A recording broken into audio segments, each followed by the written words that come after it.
Diante de um grande desafio, você já sentiu a necessidade de estar cercado dos amigos mais íntimos? Pois bem, no episódio de hoje, nós veremos Jesus nessa mesma situação. E o que aconteceu quando esse ciclo mais íntimo escolhido por Jesus deixou ele na mão? Fique conosco após a vinheta.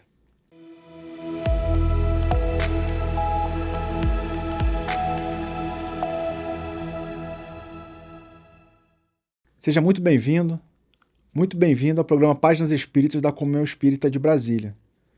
Estamos aqui nesta temporada lendo e refletindo esta obra, Boa Nova, autoria de Humberto de Campos, recebido pelo médium Francisco Cândido Xavier. Nós estamos no momento ali conhecido como a Santa Ceia. Jesus, no capítulo 25, alerta que entre eles haveria um traidor.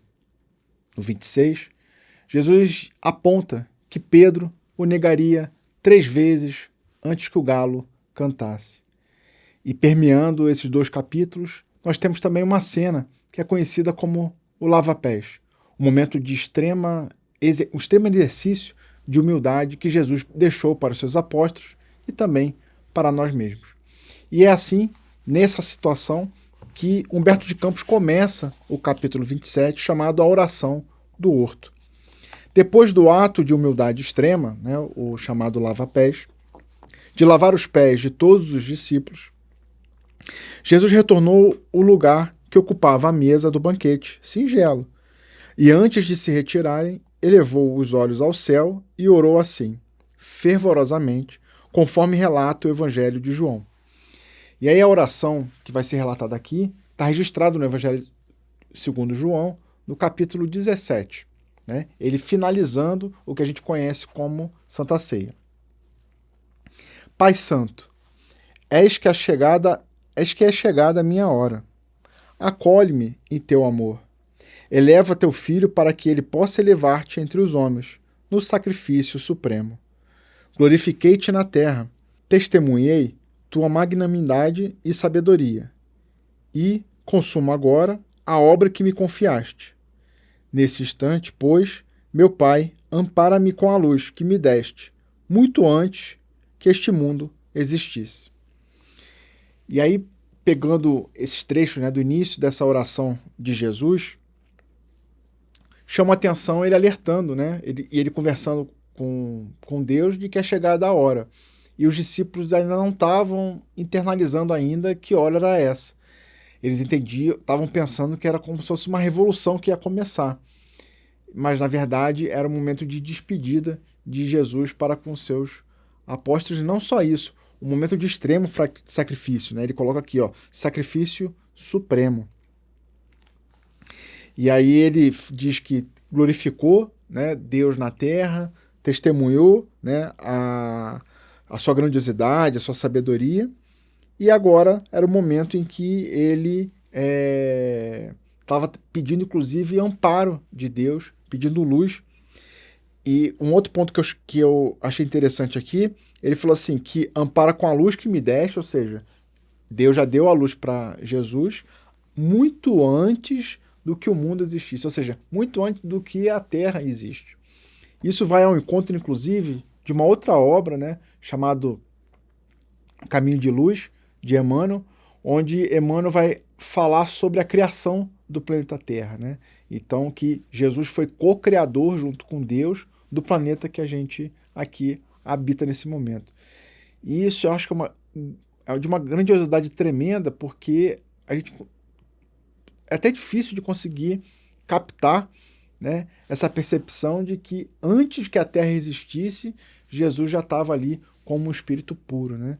E onde que a gente estava nesse momento? Muito difícil de pensar e imaginar que Jesus participou da criação da Terra e ele está hoje, até os dias atuais, como o nosso pastor, guiando a Terra, apesar das dificuldades que a gente vive, mas dando essa condução e recebendo do Pai essa luz, essa sabedoria.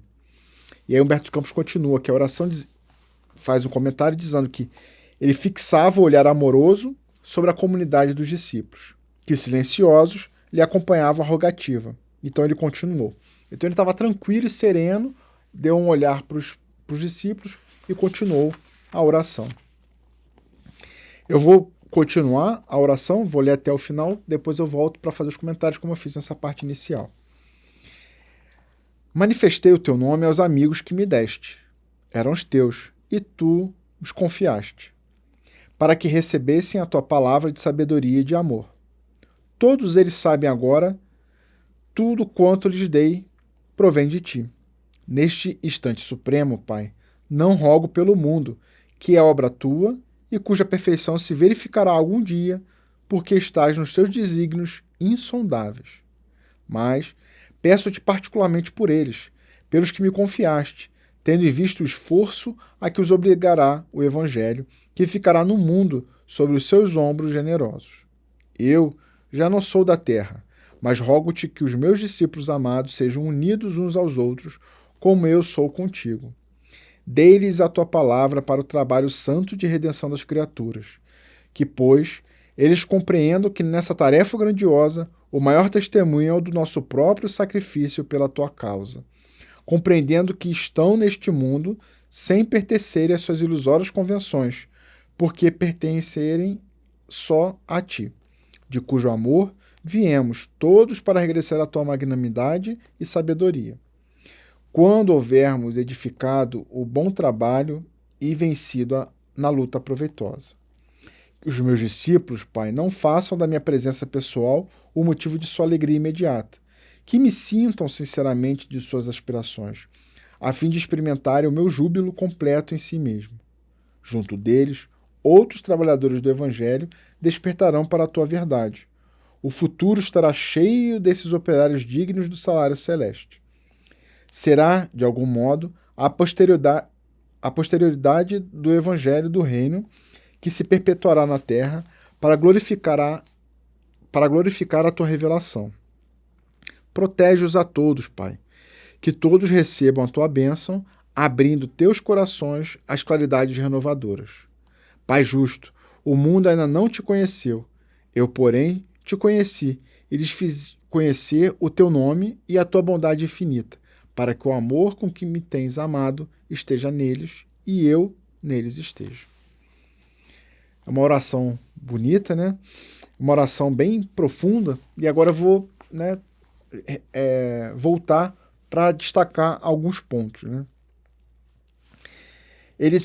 Jesus sempre falando, né, que tudo que ele oferecia vinha do Pai, né? Inclusive tem uma outra passagem do Evangelho de segundo João que por conta disso, que tudo que ele recebeu de Deus ele passou para os apóstolos, que ele já não chamava eles de servos, e sim de amigos, né? Porque o servo não sabe o que o Senhor está fazendo, assim como o soldado não sabe o que o general está fazendo, mas os amigos sim. Então tudo que ele recebeu de Deus, ele passava. E ele volta a frisar isso, né? Tudo que recebeu, tudo que ele deu para os apóstolos provém de Deus.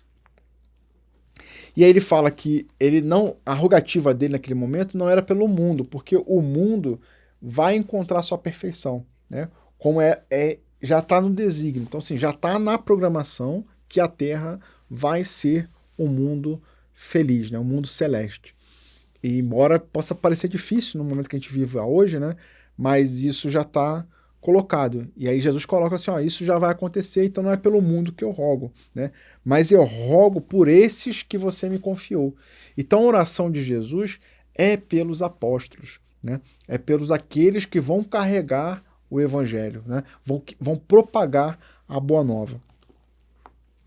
E aí ele fala, né, ele reforça isso, né, roga pelos discípulos, e aí ele pede que os discípulos sejam unidos uns aos outros, né? Aí vai ao encontro do último mandamento que Jesus deixou para os apóstolos, que amemos uns aos outros, que seus discípulos serão reconhecidos por muito se amarem, né? Então ele propõe que a gente se ame como ele nos amou.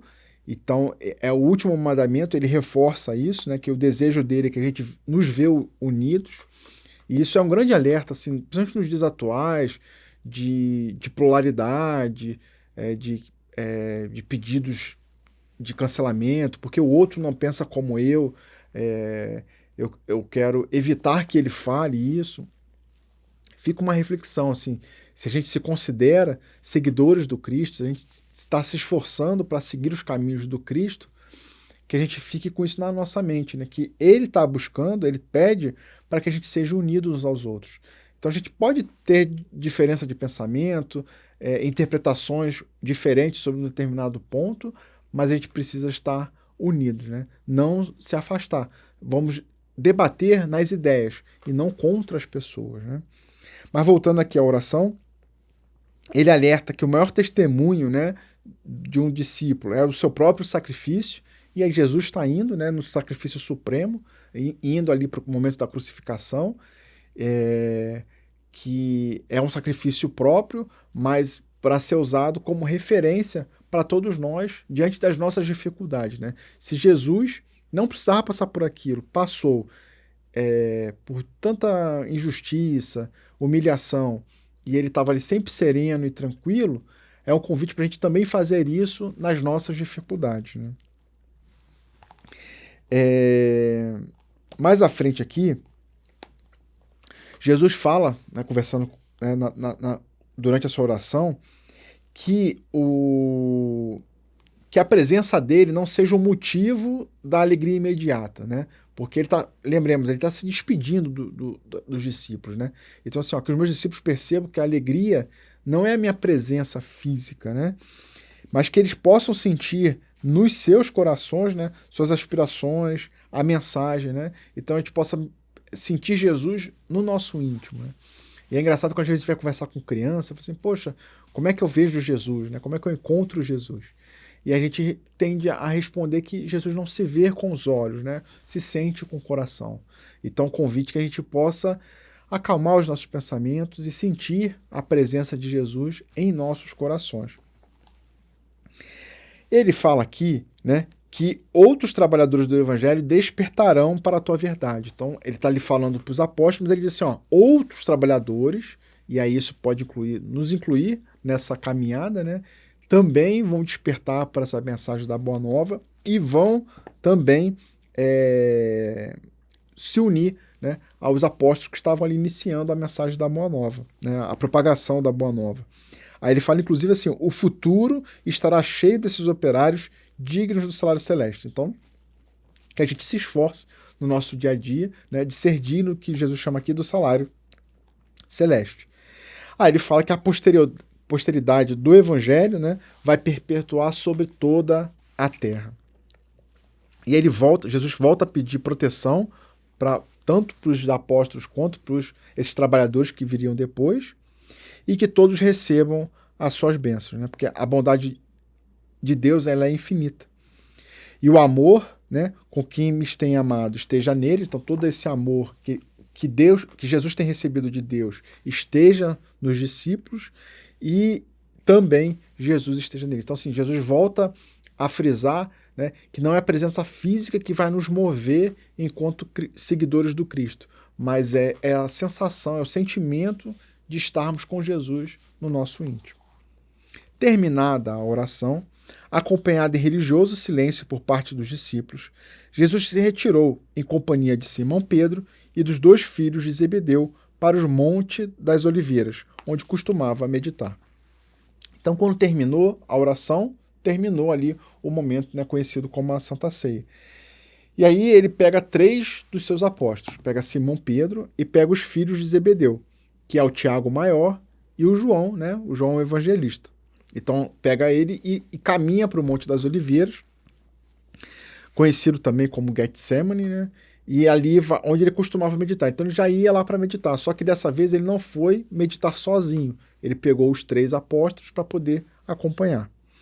Os demais companheiros se dispersaram, né, então acabou ali aquele momento da ceia, o resto se dispersou. Enquanto Judas, afastando-se com passos vacilantes, não conseguia aplacar a tempestade de sentimentos que lhe devastava o coração. Então, Humberto de Campos registra que naquele momento, né, os discípulos se dispersam, inclusive Judas, só que Judas estava vacilante ali, né, e estava ali tentando organizar os seus pensamentos, os seus sentimentos, né, e os sentimentos estavam devastando o próprio coração. O crepúsculo começava a cair sobre o céu claro. Apesar do sol radioso da tarde a iluminar a paisagem, soprava o vento em rajadas muito frias. Então estava ali no final da tarde, né, início da noite. Daí a alguns instantes, o mestre e os 3 companheiros alcançavam um monte povoado de árvores frondosas que convidavam ao pensamento contemplativo. Acomodando os discípulos em bancos naturais que as ervas do caminho se incumbiam de adornar, falou-lhes o mestre em tom sereno e resoluto. Então ele estava ali bem sereno, mas resoluto, mais firme, né? Esta é a minha derradeira hora convosco. Então, assim, ele volta a se despedir, né, dos apóstolos. Orai e vigiai comigo, para que eu tenha a glorificação de Deus no supremo testemunho. Então, Jesus está convidando Pedro, Tiago e João para poder orar com ele. Né? Não só orar, orar e vigiai, porque estava chegando o momento de glorificação e ele estava pedindo ali auxílio nesse momento de oração. Assim dizendo, afastou-se a pequena distância, onde permaneceu em prece, cuja sublimidade os apóstolos não podiam observar. Então Jesus se afastou um pouquinho deles e estava ali numa grandiosidade daquele momento em que os apóstolos não conseguiram perceber muito bem. Pedro, João e Tiago estavam profundamente tocados pelo que viam e ouviam. Nunca o mestre lhes parecera tão solene, tão convicto, como naquele instante de penosas recomendações. Rompendo o silêncio que se fizera, João ponderou. Então, eles não tinham percebido Jesus ali naquela tamanha serenidade e convicto das coisas que aconteceriam. Então, Jesus estava se preparando, né, pelo momento, pelo grande sacrifício que ele iria realizar. Aí João fala, né, oremos e vigiemos, de acordo com a recomendação do mestre. Pois se ele aqui nos trouxe apenas nós 3, em sua companhia, isso deve significar para o nosso espírito a grandeza da sua confiança em nosso auxílio. Então João vai trazer o ponto do seguinte: dos 12 apóstolos, só nós 3 que Jesus convidou. Né? Então, se ele convidou só nós 3 para vir orar com ele, isso é de grande júbilo. Né? Então, a grande importância para esse momento para Jesus. Então, vamos seguir o que Jesus falou, né? Vamos orar e vigiar. Mas será que eles vão conseguir, né? Quem conhece a história vai saber que não. Né? Mas vamos continuar aqui, ó.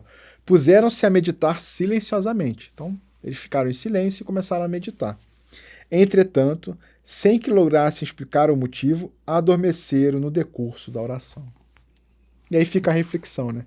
Quem nunca dormiu orando? Depois daquele dia cansado, né? Ou então, assim, quando você vai colocar as crianças para dormir, isso acontece muito comigo, né? Às vezes eu vou colocar as crianças para dormir e durmo junto. Às vezes eu durmo antes delas. E às vezes a gente fazendo oração acaba também dormindo, né? Eu já me peguei começando um tipo de oração e terminando em outra, né? Assim, misturando as orações para a alegria das minhas filhas, né? Mas foi mais ou menos isso que aconteceu aqui com os 3, né? E Humberto de Campos registra aqui que eles não conseguiram nem lograr o motivo, porque eles simplesmente adormeceram. Passados alguns minutos, eles acordaram, ouvindo o mestre que lhes observava. Despertai. Não vos recomendei que vigiasseis? Não podereis velar comigo 1 minuto? Então, assim, Jesus dá um puxão de orelha nos apóstolos, falando assim, poxa, eu não pedi para vocês vigiarem, para orar comigo? Vocês não podem velar comigo por 1 minuto? E aí, quando eu fiquei refletindo nessa pergunta de Jesus para os apóstolos, me veio à mente, né, um convite que a gente sempre ouve nas casas espíritas, que é a prática do evangelho no lar. Que é aquele momento que a gente separa na semana para ler sobre as histórias de Jesus, refletirmos sobre os ensinamentos de Jesus. Em suma, convidarmos Jesus ao nosso lar, porque ele disse que onde 2 ou mais estiverem reunidos em seu nome, ele também estaria presente. O ideal é fazer toda a família, mas nem sempre isso é possível. Mas se não for possível, que a gente faça nós mesmos, né? Que a gente peça a companhia dos nossos mentores e a gente execute o Evangelho no lar. Mas é muito importante que os lares façam o Evangelho no lar. Né?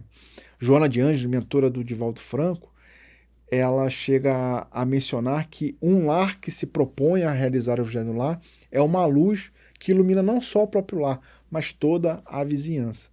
Então, é um convite que a gente está sempre ouvindo de chamarmos Jesus uma vez por semana para o nosso lar.